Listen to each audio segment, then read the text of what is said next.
A noite de hoje foi histórica para o Grêmio por quatro motivos e eu vou te contar cada um deles agora neste vídeo.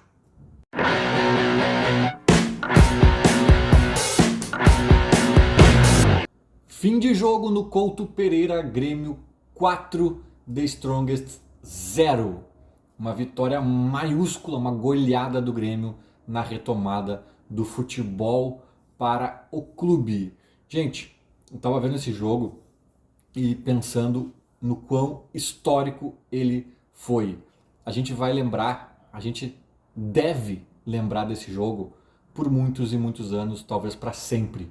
Porque eu sei que foi só uma primeira fase de Libertadores, né? Um jogo que ainda não definiu nada, embora tenha ajudado o Grêmio a se reerguer no grupo. Eu sei que o jogo em si, por alguns aspectos, não é tão grandioso assim, mas as circunstâncias tornaram esse jogo histórico. As circunstâncias deram contornos especiais para esse jogo. Contornos que devem nos orgulhar enquanto gremistas. A gente não cansa aqui de também reclamar e de falar que não sei quem não merece vestir a camisa e porque não sei o que lá. Também na hora de olhar para o lado positivo, a gente precisa entender o tamanho do que aconteceu hoje lá em Curitiba. Vamos por partes. Porque eu acho que o jogo de hoje foi histórico por quatro motivos. Talvez os três primeiros sejam um pouquinho mais óbvios. Eu vou deixar ainda uma cereja do bolo para o final aqui do vídeo. O jogo de hoje eu acho que foi histórico, primeiramente, por um motivo bem simbólico, né? Que é toda essa tragédia que vive o Rio Grande do Sul, toda essa comoção, todos esses problemas que na verdade ainda estamos enfrentando, né? Uma tragédia que está em curso, não é uma tragédia que a gente fale no passado, né? Ainda estamos enfrentando, estamos neste momento vivendo essa tragédia. E os clubes gaúchos, por motivos aqui que nem não estou nem debatendo certo ou errado, pertinente ou impertinente, não é esse o debate, mas o fato é que os clubes gaúchos foram obrigados a voltar à vida normal, embora a vida aqui no Sul não esteja ainda nem perto da normalidade. Então, esse calendário se impôs diante do Grêmio e ainda com o Rio Grande do Sul destroçado, o time entra em campo pela Libertadores da América, com todo esse simbolismo que isso significa, né, que isso representa, e ainda por cima ganha a partida. É uma partida que não é uma partida de final, não é uma coisa tão grande assim, mas é uma partida ainda assim de Libertadores da América. É um jogo que tem o seu peso, que tem a sua relevância, que tem as suas dificuldades, né? E o Grêmio, diante desse cenário aqui no estado, voltou a jogar e voltou com vitória. Isso já tem um simbolismo, né, de força, de resiliência, de volta por cima, que eu acho que compõe, sim, um dos elementos históricos dessa grande goleada do tricolor.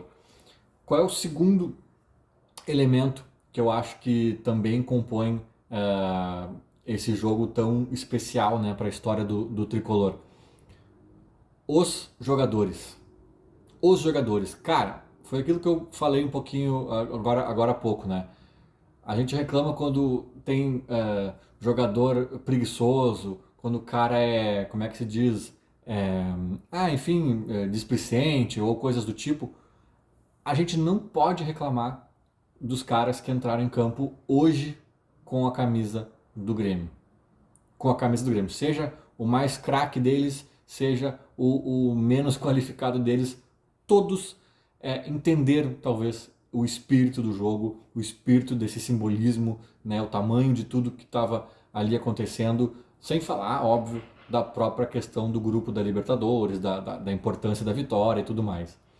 E eu digo isso, cara, porque a gente talvez, como leigos, menospreze um pouco essa questão do ritmo de jogo, do preparo físico. Eu vejo muito isso no gauchão, quando os times do interior já estão treinando há tempos, né, e entram voando no começo do gauchão, e a dupla Grenal eventualmente, ou quase sempre, começa patinando um pouco e lá pelo quinto, sexto jogo começa a atropelar os times do interior, né? Mas até lá dá uma sofrida, né? Isso é totalmente ritmo, é totalmente, né, condicionamento.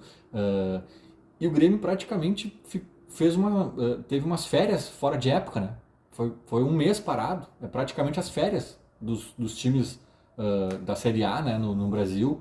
Então, em alguns lances, até eu acho que eu comecei a ouvir a entrevista do Renato, não terminei, vou terminar de ouvir depois, mas ele fala isso no começo da entrevista dele.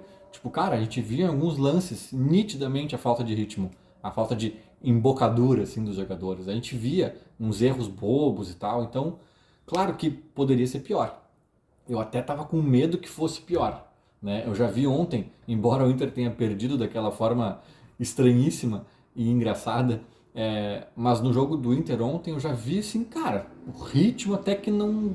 Eu achei que poderia ser pior, né?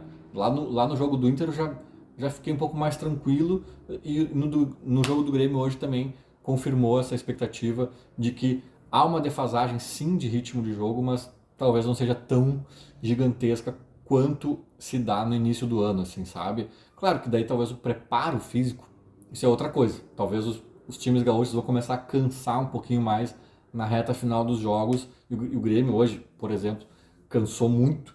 O Renato teve que mexer bastante no time e ali o Grêmio parece que ganhou um novo gás ali e voltou a incomodar os bolivianos.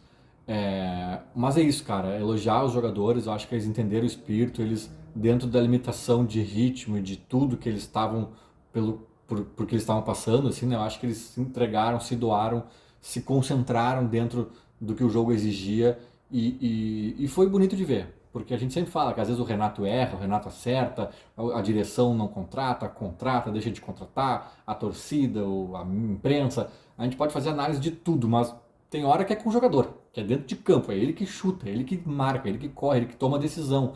Então, tem muita coisa aqui ao fim e ao cabo da análise, né, deságua no jogador. E eles foram peças ali importantíssimas e protagonistas dessa noite histórica. Os últimos dois motivos para acabar o vídeo é, obviamente, a torcida do Grêmio. A torcida do Grêmio.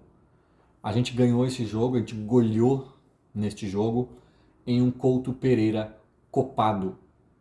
20 e poucas mil pessoas no estádio, 24 mil acho que deu o público final. Né? Até achei que seria um pouco mais, porque parece que teve gente que comprou ingresso só para ajudar, só para, né, se engajar de alguma forma e depois acabou não comparecendo, mas pelo que eu entendi foram quase 24 mil pessoas no estádio. Isso é incrível. É incrível, a 750 quilômetros de Porto Alegre. 750 quilômetros de Porto Alegre, num estado que ainda vive uma tragédia, num estado em que aproximadamente 25% da sua população foi atingida em algum nível, num estado em que as estradas, existem dezenas de bloqueios de acessos e de saídas do estado, né, dificultando essa saída daqui, e aeroporto fechado, e todas essas questões que a gente sabe, né, que estão abatendo aqui o povo gaúcho, e ainda assim 20 e poucas mil pessoas estavam no Couto Pereira fazendo a festa e empurrando o time. As imagens são incríveis e o Couto Pereira, eu já estive lá num jogo do Grêmio 2008, o Grêmio ganhou de 1-0, gol do Marcel, ex-coxa, cruzamento do Tcheco, outro ex-coxa.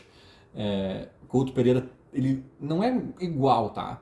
Eu até acho que o El Cilindro do Racing lembra mais, mas o Couto Pereira lembra o Olímpico em algum nível, lembra o Estádio Olímpico, então teve esse contorno aí também de nostalgia, e a torcida do Grêmio, como sempre, deu um show e isso eu acho que é um dos principais elementos que compõem essa noite histórica. Claro que com a vitória, com a goleada, tudo isso se amarra de uma forma incrível, mas o que a torcida fez, independentemente do resultado que viesse, foi já histórico por si só. E para fechar, gente, tô aqui talvez um pouco acelerado, um pouco empolgado, né, com o jogo. Não sei se eu estou esquecendo de alguma coisa, mas eu vou me atrever, tudo que eu falei agora eu acho que é meio óbvio, né? Ou pelo menos dentro da minha opinião, assim, eu acho que, né, ninguém vai discordar que a torcida foi incrível, que os jogadores foram muito bem, que teve esse simbolismo por causa da tragédia. Esses três primeiros elementos, assim, eu só estruturei de uma forma que faça mais sentido, mas eu acho que é meio consenso. Aqui agora eu vou nesse quarto e último elemento que para mim torna essa noite histórica. Eu vou me atrever a fazer uma espécie de previsão, de futurologia. Eu acho, eu já falei isso em outros vídeos, já falei isso em outras redes sociais, também não é nada tão inédito, tá? Mas eu acho que Gustavo Nunes é um guri que vai muito longe. Não tô dizendo que é o novo Neymar, não tô dizendo que é o novo Ronaldinho Gaúcho, não tô dizendo nada disso. Mas eu acho que esse guri, se tiver cabeça, para mim a única dúvida é essa, se tiver cabeça no lugar, for bem orientado, tiver um pouquinho de sorte talvez na carreira também, que todo mundo, é sempre bom, né, para todo mundo, esse guri vai muito longe. Esse guri acho que vai botar o nome dele na história do futebol de uma forma relevante. Do futebol mundial, eu tô falando.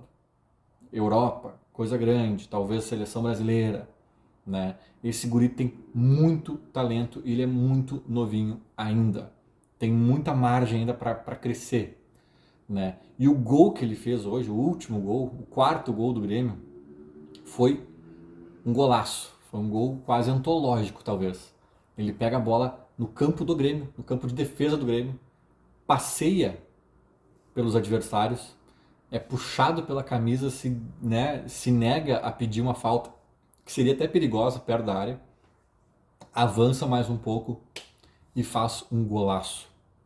Eu acho que hoje é apenas um gol de um menino da categoria de base do Grêmio, né? Uma jovem promessa e tal. Mas talvez daqui a alguns anos, e é aí que eu quero chegar, talvez daqui a 10 anos, a gente olhe para esse jogo e fale assim, teve a torcida, teve o simbolismo, teve os jogadores, teve tudo isso que a gente já sabe, e ainda teve um golaço de Gustavo Nunes no final da partida, decretando, né, finalizando ali a goleada do Grêmio. Talvez seja um comentário que o mundo inteiro faça, em algum nível.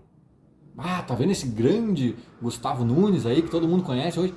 Então, olha esse jogo aqui, que coisa legal, que coisa maravilhosa que foi naquela noite fria em Curitiba. Eu acho que tem mais esse elemento.